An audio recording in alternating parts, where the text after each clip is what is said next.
Good evening. Today, a huge surge in foreigners committing sex offences in Britain can be revealed.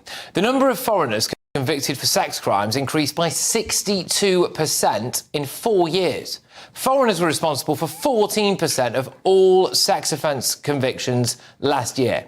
I suspect the true figure could actually be much higher because it's not clear whether this data includes people who were born abroad but have obtained a British passport, which would technically make them British. Here's a case for you.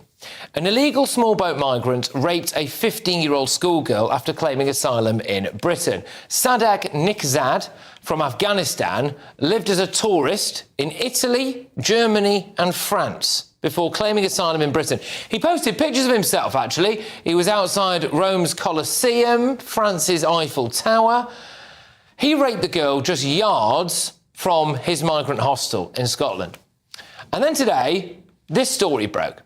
An Indian man who overstayed his visa and evaded immigration authorities for 3 years before sexually assaulting a woman despite already being on bail. I mean, here are the other shocking crime stats for foreigners that were revealed today by the Centre for Migration Control. Here we go. So, sex crimes are up 62%. Convictions for theft, up 78%. Robbery, up 19%. Criminal damage, up 105%. We'll just add this to the growing list of evidence that we are importing vile criminals. The Sun's investigation revealed 1 in every 100 illegal migrants in hotels that they looked into appeared in court charged with criminal offences including rape, robbery and GBH. Now, I don't know about you, but I fear that the worst is yet to come, because we revealed on this show that human traffickers are advertising channel crossings using ISIS propaganda videos.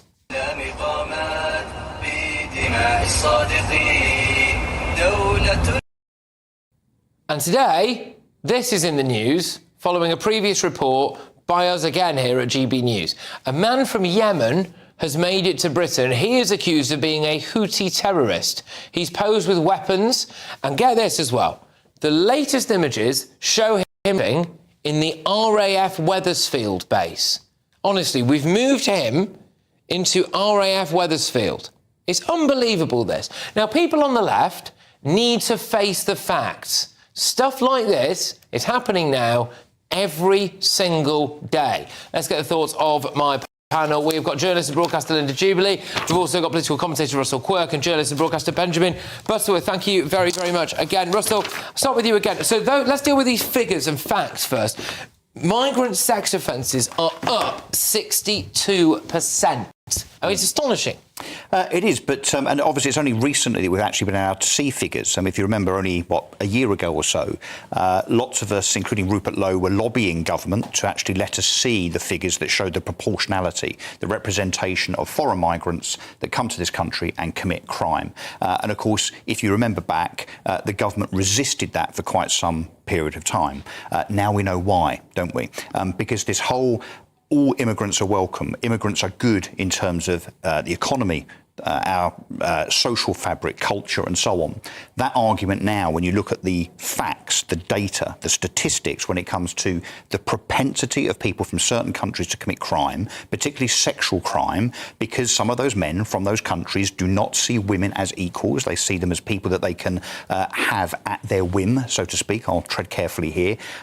We should not be surprised, I'm afraid, that particularly people from the likes of Iraq, Iran, Afghanistan and so on, that do see women as second-rate citizens. Bearing in mind, they don't think women should be educated. They don't think women should be able to drive cars. They don't think women should be able to go out on their own. And if they're suspected of adultery, they should be stoned to death. It's no wonder that people that come here from Iraq, Iran, Syria and Afghanistan in increasing numbers have a far, far more, a greater propensity to commit sexual crime. Yeah. But we continue, and they do on the left, to deny it and allow these people to come in continually. But then they also speak very, very highly of women's rights. And when are they going to wake up to the fact 14% of all sex offences were imported into Britain because a foreign national was convicted of it?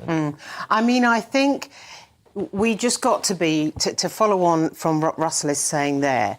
You have to understand that some, not all, but some of these men that arrive in this country have a very, very different view of women. And I've worked, I think I've mentioned before, on an English language programme in the hotel, so I know some evacuees and asylum seekers and refugees, and I've been there in the trenches, and I can tell you that even internally in the hotel, there are problems with these men who pick on other Afghan women inside the hotel. So what do you think they're going to do when they get outside into the community? No one has changed their cultural view of women at all. They do regard them as, well, nothing more than, I'm going to say it, human incubators. Benjamin, what's it going to take for people on the left to wake up and realise that actually we are importing scores of sex offenders?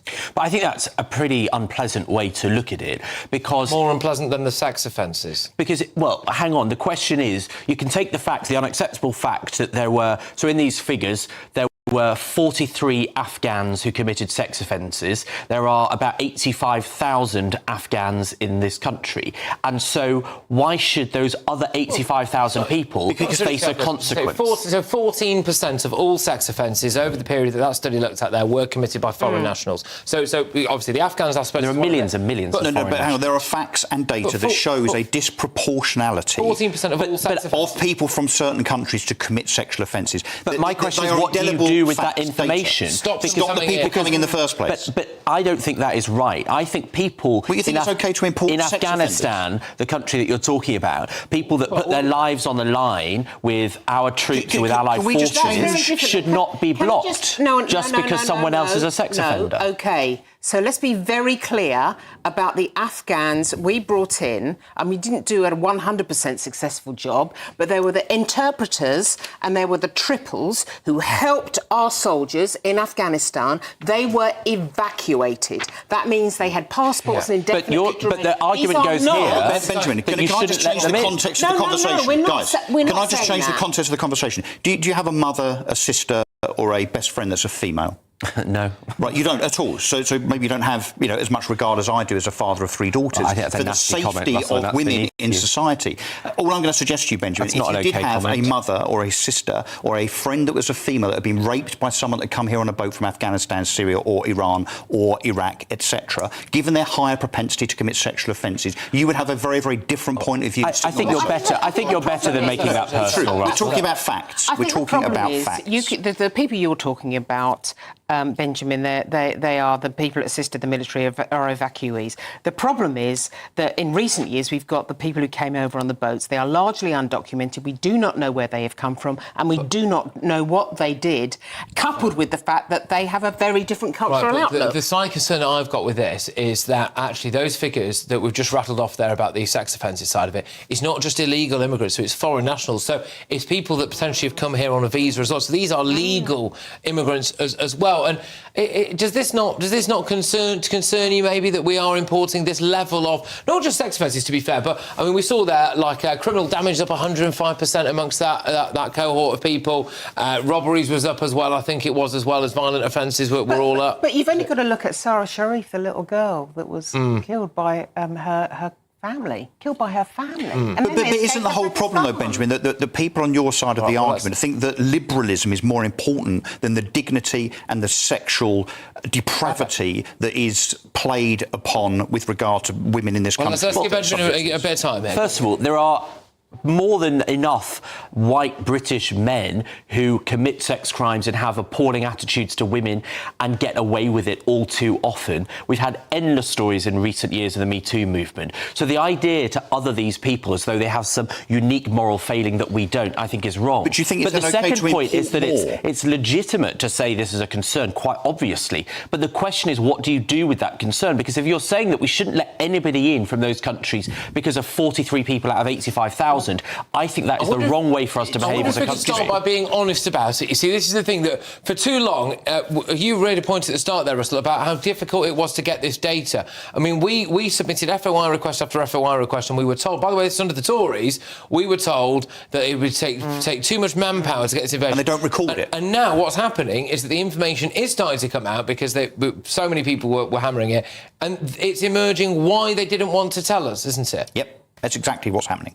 And now, of course, although I'm aghast, frankly, that anybody on any side of the political spectrum can defend what is happening here. This is not just 43 Afghanis. We know that there is a higher propensity for some people from some countries to commit sexual offences. It's in the data. It is simply a matter of fact. To, the whataboutery, Benjamin, insofar as, well, white men commit sexual offences as well, that doesn't cut it in this argument. We know doesn't that. cut it. And I'm a woman, and I think since my early 20s, I've had to deal with this on a very frequent basis in the workplace and personally.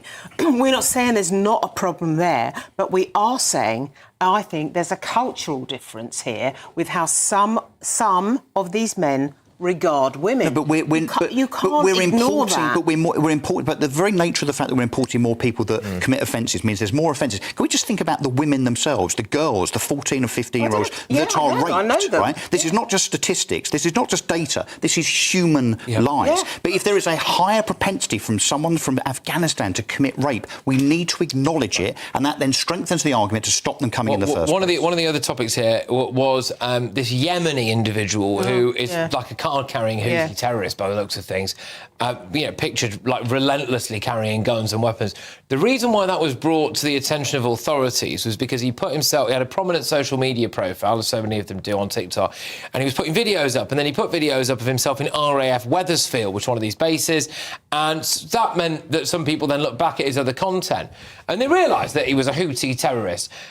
My point here being, Benjamin, is that I wonder how many others of these people have slipped through the net because they didn't have a social media profile and some kind of citizen journalist or concerned local wasn't able to just look at his track record and go... It's just like the guy with the AK-47 tattooed on his face. No, that's a different guy. I know, but that guy that came here and said he was coming to kill Boris Johnson, and it took the Daily Mail to find him, not the police, not the authorities. I think one problem we have, which you raised earlier, and there's a guy I know who's from Yemen who moved to Sweden as a refugee, and he's a gay man, and he said that when he got to Sweden in the camps there, he found that all the same attitudes that he was leaving Yemen for were perpetuated, and there was no effort to integrate them, to teach them, to change those attitudes. And so I don't think that we should not take any refugees. I think that would be a small way for us to behave the wrong way.